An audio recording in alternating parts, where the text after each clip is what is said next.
Salut à tous!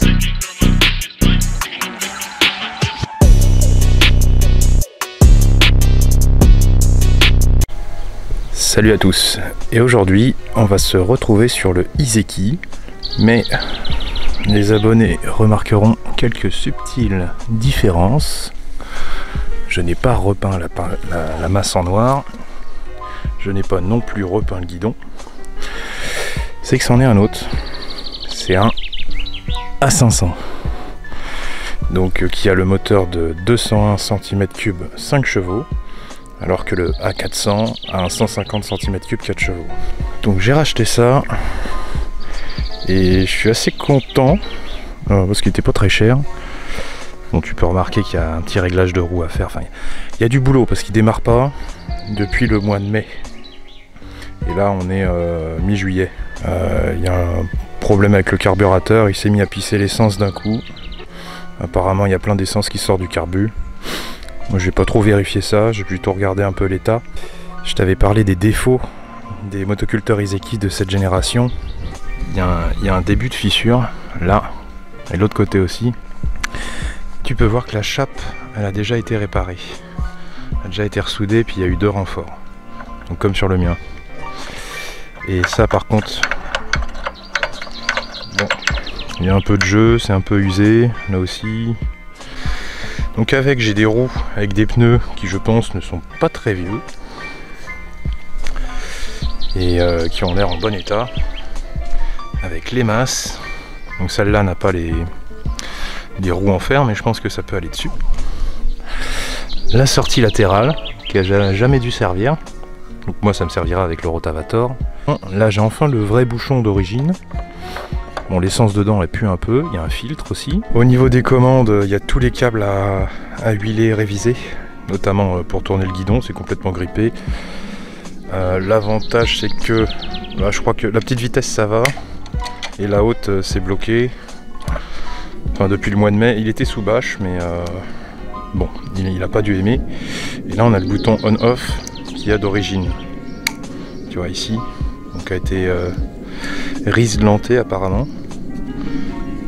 Ouais, bon, on verra pourquoi. De toute façon il y a tout ça à démonter, hein. Même le guidon, tu vois, il a été peint, ce qui est bien dommage. Mais je pense que le premier truc que je vais faire, c'est le passer au Karcher, parce que la personne qui s'amusait à peindre ça en noir a repeint par-dessus les stickers. Donc on va peut-être rattraper quelques stickers. Bon, malheureusement ceux-là ils vont être perdus, puisqu'il faut ressouder le guidon, enfin le renforcer.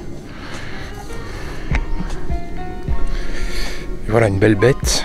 Et avec, regarde-moi ça, j'ai une remorque avec l'attelage, des freins, un siège, une béquille, avec, fabriqué en très bonne tôle. Franchement c'est de la belle tôle. Des roues de 2 chevaux, si je dis pas de bêtises. Enfin ça me fait penser à des roues de 2 chevaux. Elle est suspendue. Petite ridelle que tu peux enlever. Un crochet à femme derrière. Et j'ai une charrue, c'est quoi déjà? Huard. Donc Huard, je sais que c'est une bonne marque. Et c'est une charrue réversible. Donc ça c'est cool. Le gars s'en servait qu'avec la charrue. Et avec aussi, j'ai les fraises, avec la béquille arrière. Bon, les fraises, ouais, je pense qu'il y a, de toute façon, il y a tout à réviser. Il y a vraiment tout à réviser. Je sais pas comment elle marche, ça n'a pas l'air très large. À mon avis, ça s'enfonce directement dans le sol. Mais tu vois, elles doivent être usées quand même, mais ça va quoi. Parce que des fois, t'en vois des motoculteurs où il reste un tout petit chicot. Mais voilà, bon. C'est plutôt bien. J'ai fait une bien meilleure affaire que le A400. Enfin là, c'est vraiment une affaire en or là, que j'ai fait par rapport au prix. Le A400, je l'avais acheté cher. Mais bon, il y avait le rotavator dessus. Mais bon, si tu essayes d'ouvrir, je sais pas, un sol comme ça, avec le A400 et le rotavator, le moteur il va caler très souvent. Et le mieux c'est de passer un coup de charrue. Mais la charrue japonaise que j'ai avec l'autre n'est pas réversible. Donc c'est moins pratique. Ça j'y connais rien en charrue, mais Celle-là au moins elle est réversible, donc tu peux faire un côté, revenir et tout ça. Donc ça c'est beaucoup mieux. Et puis bon bah la remorque, à part prendre de la place dans le jardin, elle va pas servir à grand chose. Mais bon elle est là. Donc je pense que je pourrais m'amuser un petit peu avec. J'ai déjà démonté la masse.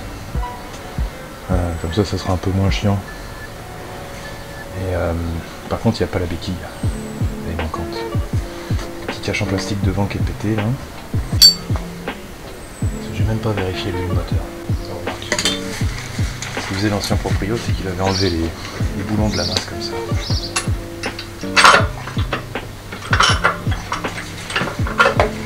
Il va falloir en remettre.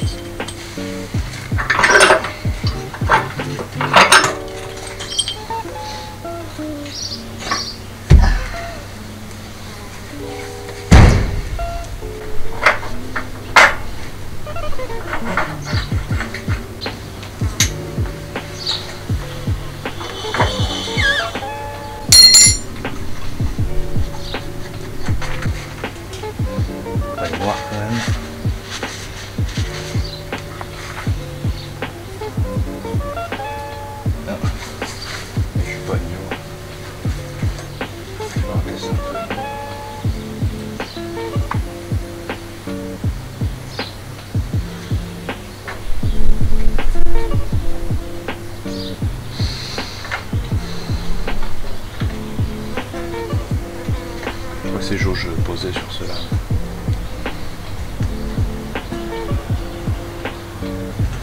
Il pue.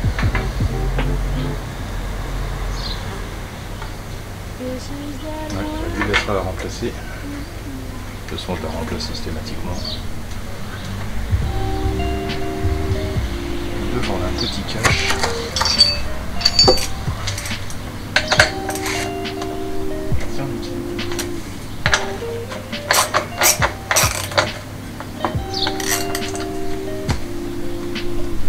C'est pas le même que le cache, il est plus gros celui-là. On peut voir que c'est un FG 200G. Je pense que ça va être compliqué de sortir le cache avec les roues comme ça. Enfin, c'est surtout ce côté-là qui nous intéresse.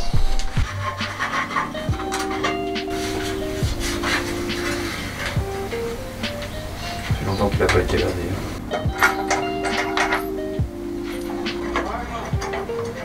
Allez! Chill, calou.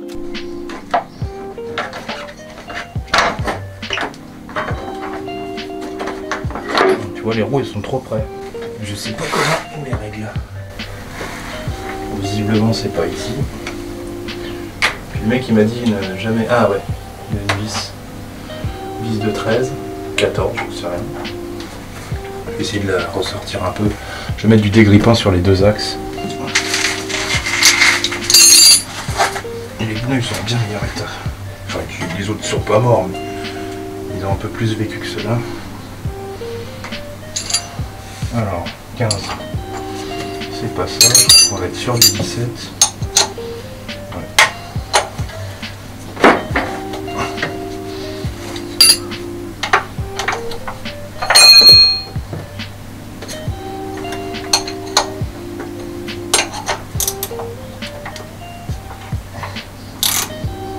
Serré.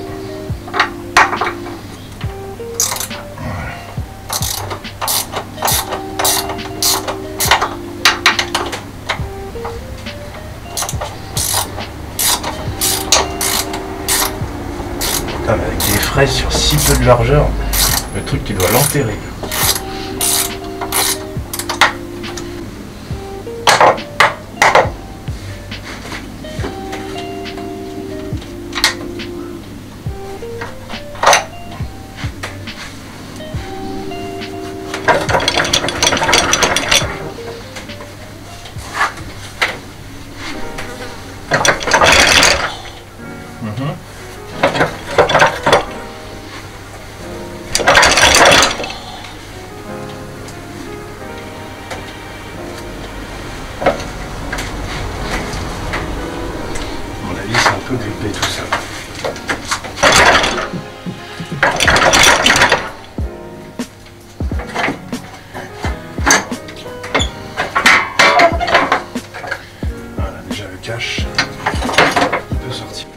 déjà mettre le carbu dans les ultrasons, je pense.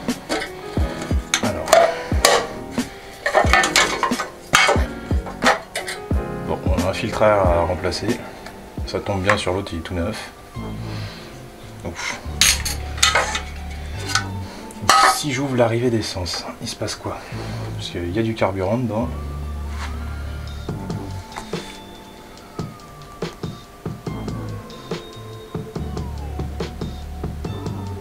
Pour l'instant, de toute façon. Bon, le mec il m'a dit il a essayé de le redémarrer le matin même. Ça voulait pas démarrer. Donc moi je vais pas aller chercher plus loin. Si c'est pour le démarrer qu'il y a des problèmes carbu, autant passer tout de suite le carbu aux ultrasons. Donc il m'a dit que celui-là ne vibrait pas quand on s'en sert, comparé à l'autre. On va voir cette théorie-là.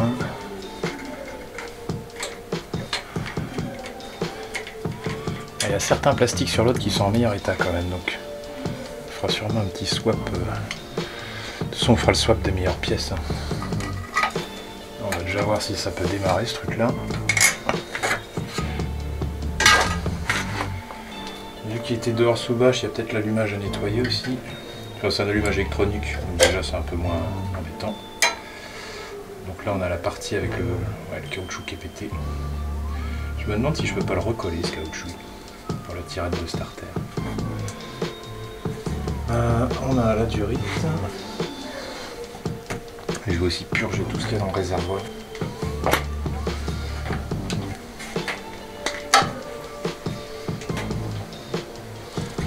La durite de trop plein qui passe pas au bon endroit d'ailleurs. Normalement elle passe dans un trou du carter. Ouais, l'essence elle commence à sentir mauvaise. Sur le mec il en avait remis. Alors, on a le joint cache-filtre à air à refabriquer. Ah, il est pété ou quoi là? J'ai l'impression que le Z il est pété parce que la barre est droite. Comme ça. Je trouve ça un peu étrange. Hop, le petit ressort. La durite de trop plein, je vais l'enlever parce qu'elle est pas. Là, déjà le carbu qui pisse là, c'est pas normal ça.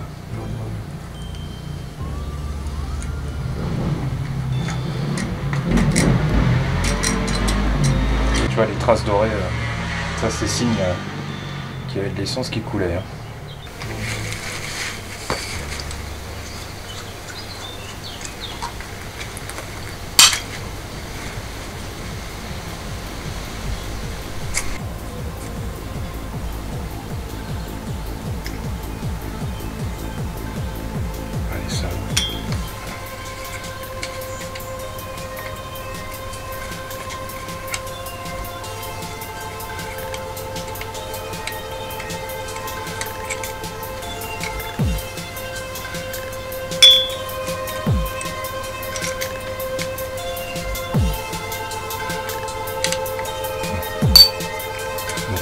Du flotteur dans les trous.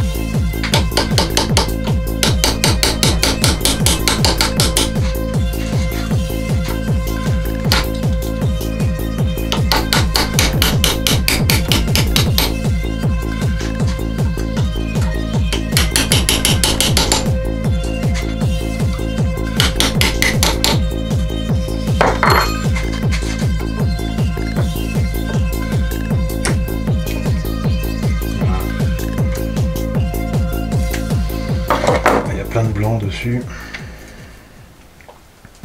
Il a pas l'air sale, mais bon.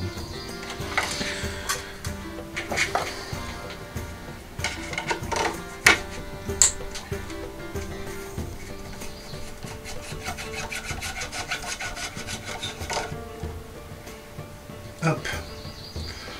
On a un joint de cuve au fond que je vais laisser en place. Et je vais passer tout ça au bain à ultrasons à 40 degrés. Bon, maintenant je vais m'occuper des câbles et du guidon. Donc on a deux câbles qui sont bien grippés. Malheureusement j'ai plus de super dégrippant. On va devoir tout faire avec la WD-40.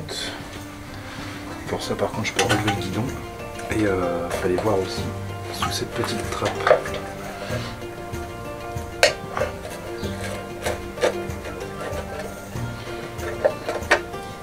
y a même le levier de vitesse qui est dur à bouger.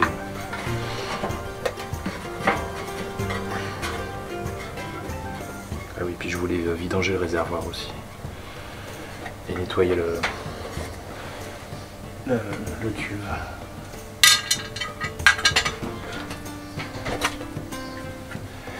Bon, il y a bien le circlip.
l'échappement n'est pas cassé, enfin n'a pas l'air.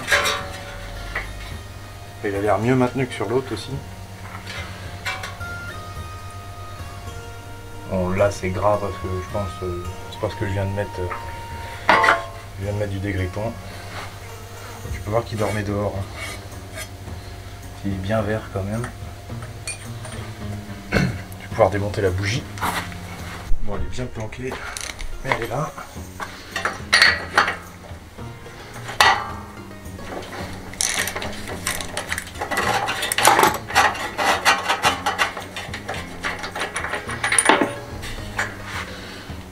Bon, elle est noire. Hein. C'est une Bosch R10.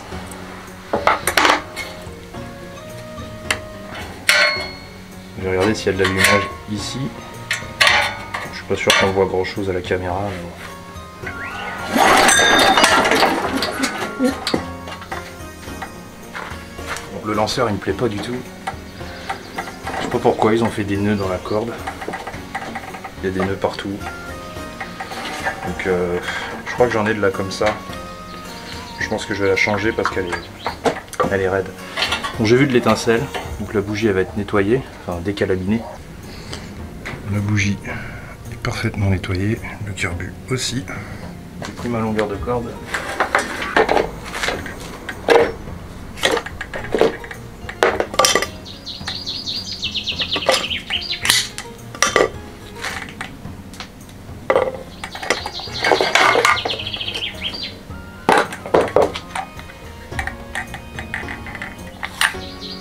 C'est un bon moment aussi pour lubrifier un peu ça.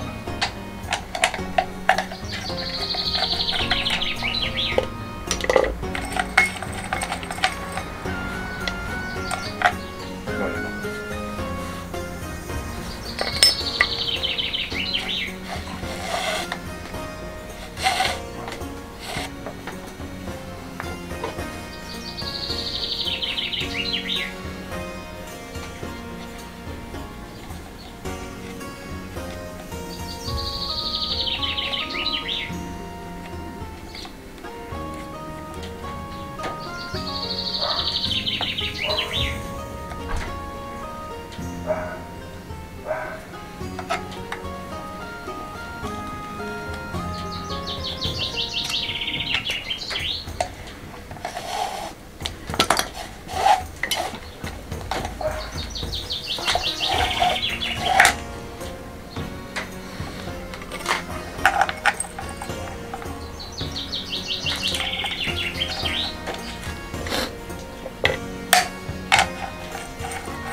Donc je vidange le réservoir en même temps.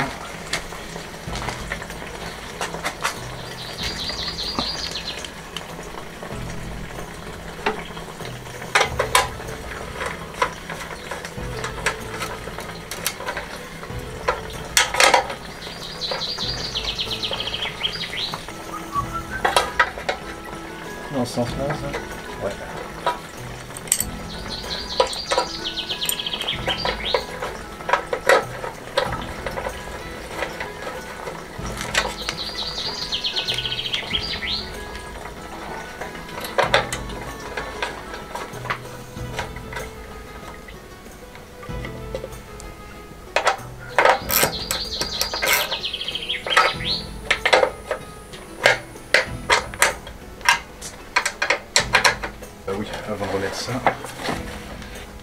le carburateur, je vais remettre les durites et on se reprend après pour faire un test de démarrage.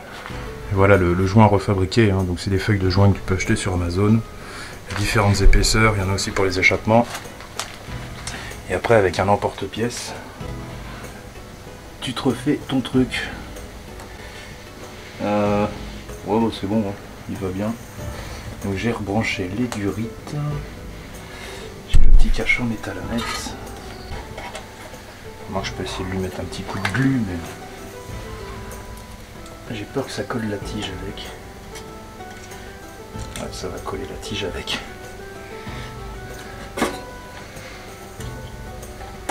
Voilà. Je suis pas sûr, ça va pas tenir, mais bon. Faut voir si l'arrière est collé déjà sur le métal. Ça peut le faire. Je peux réparer tellement de trucs avec la glu.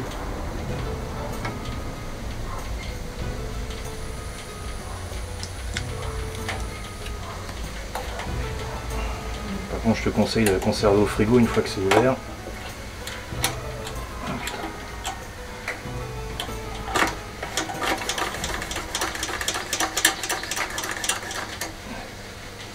On va laisser ça comme ça.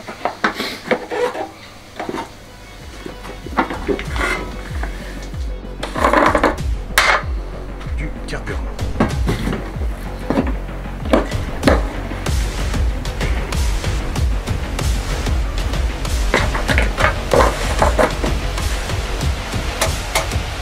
C'est ça.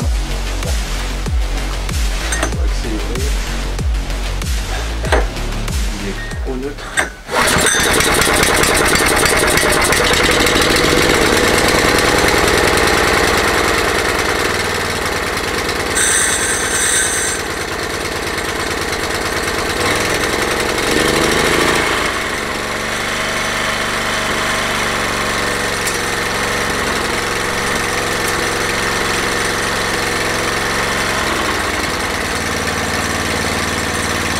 Allez, tourne riche.